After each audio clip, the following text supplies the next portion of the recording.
जादुई टोकरी की कहानी। एक पुरानी बात है। रमेश नाम का एक कम उम्र का बालक अपने परिवार और दादा दादी के साथ एक छोटी सी पहाड़ी से सटे गांव में रहता था। गांव का नाम नौबतपुर था। रमेश काफी शरारती स्वभाव का एक लड़का था और वो तरह तरह के बच्चों वाली नादान हरकतें किया करता था। उसके हरकतों से हमेशा कोई न कोई छोटी बड़ी आफत आ जाती थी।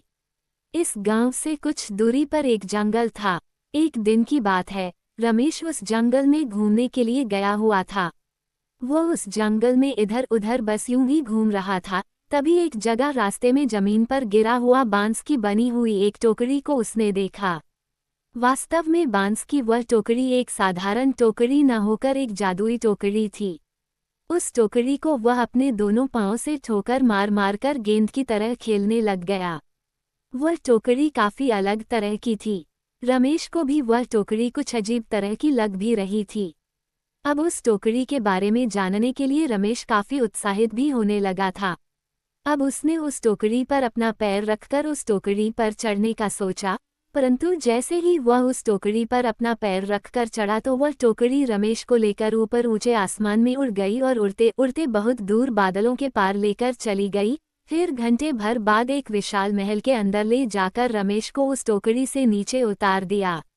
रमेश उस बड़े और रहस्यमय महल में पहुंचकर आश्चर्यचकित होकर रह गया।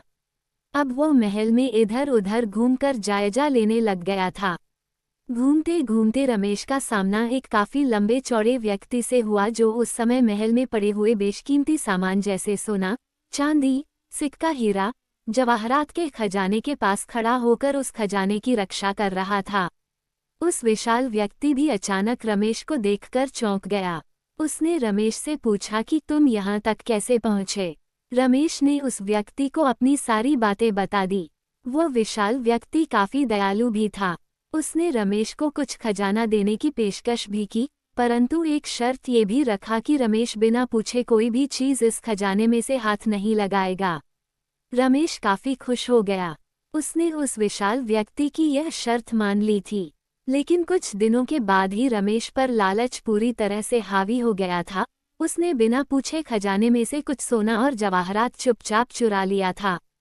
कुछ दिनों बाद रखवाले को एहसास हो गया कि कुछ सामान गायब है। जब खजाने के रखवाले को रमेश की इस हरकत का पता चला तो वो काफी गुस्सा हो गया था। उसने रमेश को महल में खोजा।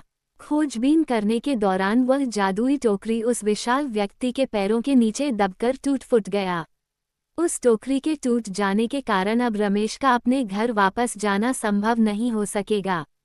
उस टोकरी के टूट जाने के कारण रमेश धरती पर वापस कभी नहीं जा सकता था। जब रमेश को यह एहसास हुआ कि उसने काफी बड़ी गलती कर दी है तो वह उस विशाल व्यक्ति के सामने अपने आप को दोषी ठहराते हुए उससे माफी मांगा और जो भी कीमती सामान उसने चोरी किए थे वह सभी सामान खजाने के रखवाले को वापस कर दिया था।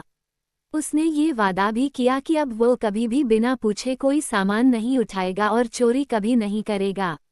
उस घटना के बाद रमेश अब एक बदला हुआ इंसान बन गया था। अब वो अपनी ईमानदारी और सत्यनिष्ठा के साथ उस महल में रह रहा था और खजाने की देखभाल भी कर रहा था। रमेश ने ये सीखा कि लालच कभी नहीं करना चाहिए। लालच इंसान को कहीं का नहीं छोड़ता है। रमेश के चाल चलन एवं बदले हुए स्वभाव को देखकर खजाने के रक्षक उस विशाल व्यक्ति को रमेश पर दया आ गई।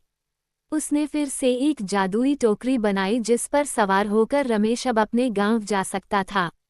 एक दिन रमेश उस टोकरी पर सवार होकर फिर से अपने गांव की ओर उड़ गया।